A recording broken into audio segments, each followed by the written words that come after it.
Je crains que l'abus des enquêtes n'ait fini par faire croire au public qu'il existe des recettes du bonheur et que les intellectuels, réunis ou non en congrès, seraient parfaitement capables de les lui fournir.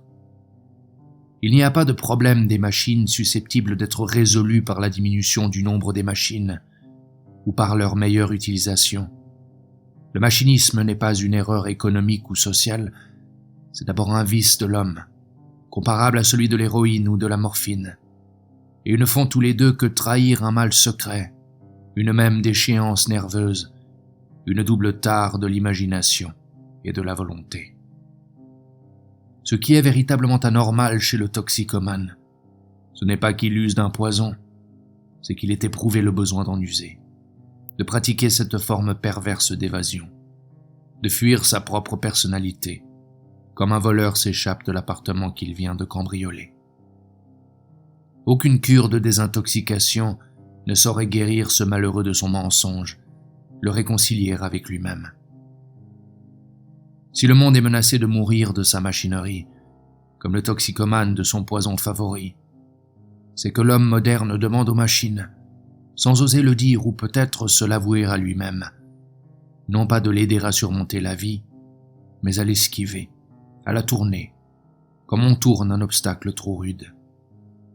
L'homme du machinisme, en dépit des immenses progrès réalisés par la médecine préventive et curative, ressemble bien plutôt à un névropathe passant tour à tour de l'agitation à la dépression, sous la double menace de la folie et de l'impuissance. Le désordre actuel du monde ne peut réellement faire penser qu'à la démence. Il est absolument vain de comparer à la nôtre d'autres époques en apparence non moins absurdes, non moins sanglantes.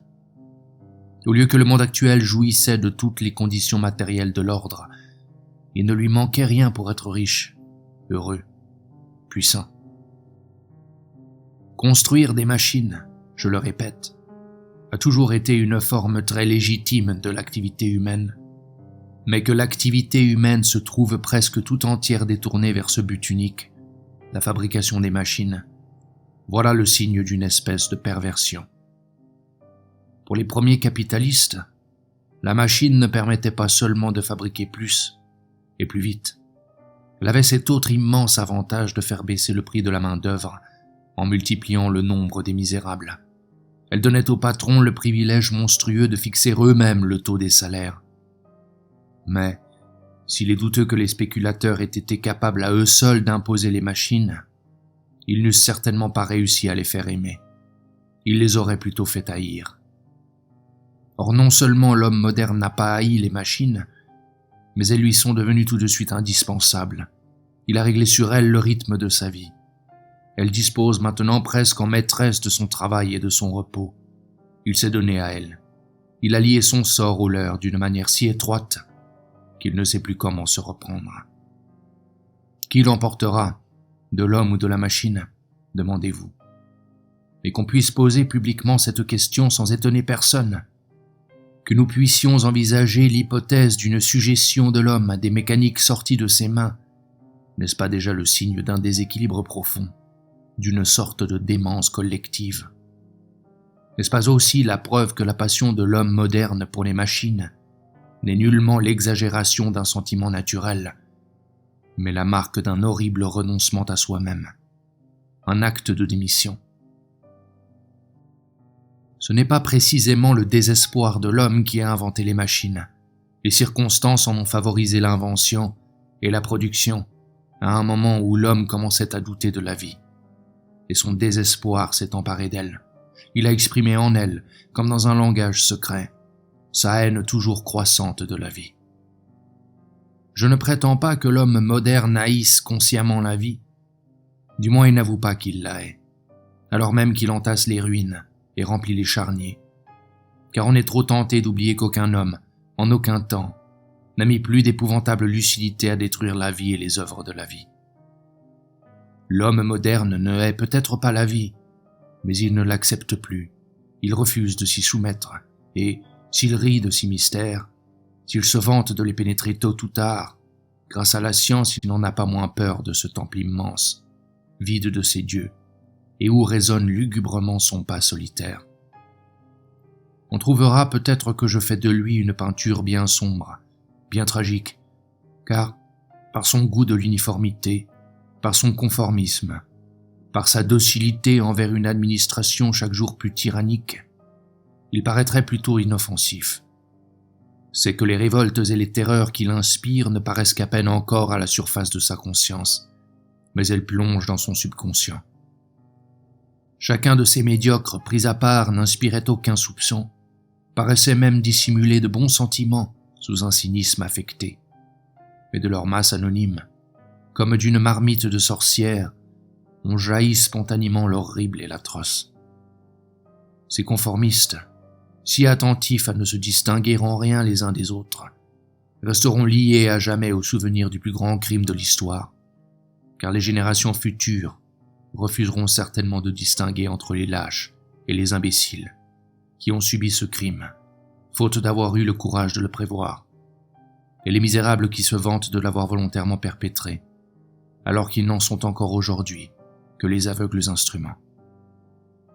Par ce crime, du moins, nous pouvons déjà juger de la malfaisance des images qui hantaient ces médiocres à leur insu, et aussi du caractère monstrueux de leur refoulement. L'homme moderne est un halluciné. L'hallucination a remplacé la croyance. L'homme moderne est un angoissé. L'angoisse s'est substituée à la foi. Tous ces gens-là se disent réalistes, pratiques, matérialistes, enragés à conquérir les biens de ce monde.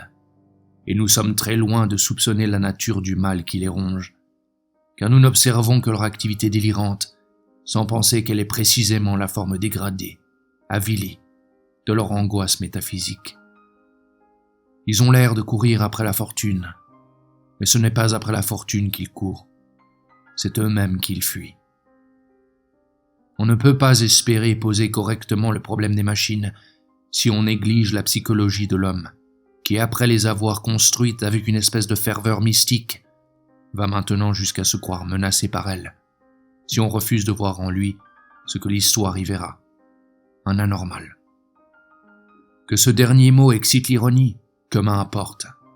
L'avenir ne jugera pas autrement l'homme des machines, parce qu'il le jugera sur ses œuvres. Il frémira à la pensée du risque immense, absurde, qu'il a fait courir à la civilisation humaine. Il comptera les biens précieux, irremplaçables, engloutis dans une espèce de catastrophe gratuite, qui ressemble moins à l'embrasement des haines qu'à l'explosion simultanée de toutes les terreurs.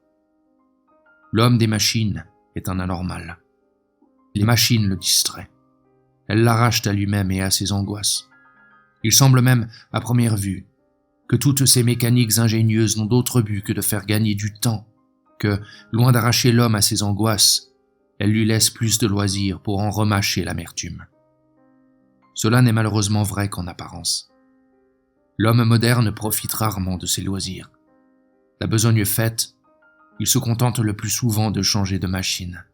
Il va précipitamment de machine en machine, ainsi qu'un joueur de jazz band.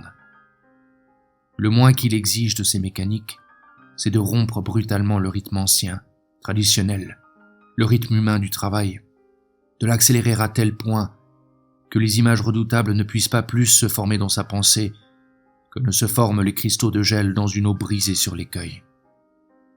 Il ne s'agit d'ailleurs ici que des machines utilitaires, celles qu'il a le plus aimées, pour lesquelles il ne cesse d'épuiser toutes les ressources de son génie inventif, et dont le perfectionnement absorbe sans doute les 4/5 de l'effort industriel humain, sont précisément celles qui correspondent, s'ajustent pour ainsi dire, exactement, au réflexe naturel de défense d'un angoissé, le mouvement qui grise, la lumière qui réconforte, les voix qui rassurent.